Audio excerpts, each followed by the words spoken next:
काय नाशिकमध्ये नोटा छापण्याच्या प्रेसमध्ये सरकारी नोकरी? हो, हे खरंय. भारत सरकारच्या करन्सी नोट प्रेसमध्ये तब्बल 534 जागांसाठी मेगा भरती निघाली आहे. आणि पगार ऐकून तुम्हीही चक्क व्हाल. निवड झाली तर सुरुवातीला पगार असेल 70,000 रुपयापेक्षा जास्त.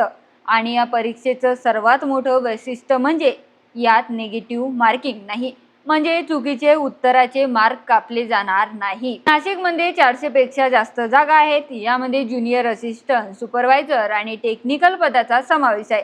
जर तुम्ही पदवीधर असाल किंवा टेक्निकल शिक्षण झाले असेल तर ही संधी तुमच्यासाठी आहे. या अर्जाचे ऑनलाईन अर्ज सुरू झाले आहेत. 19 मे 2026 ही अर्ज करण्याची शेवटची तारीख आहे. परीक्षा ऑनलाईन होणार असून पारदर्शक पद्धतीने निवड केली जाईल. या भरतीची ऑफिशियल लिंक हवी असेल तर कमेंटमध्ये नोट प्रेस असं टाईप करा. मी स्वतः तुम्हाला सर्व माहिती DM मध्ये पाठवते. आणि अशा संधी पुन्हा पुन्हा हव्या असतील तर चॅनलला फॉलो नक्कीच करा.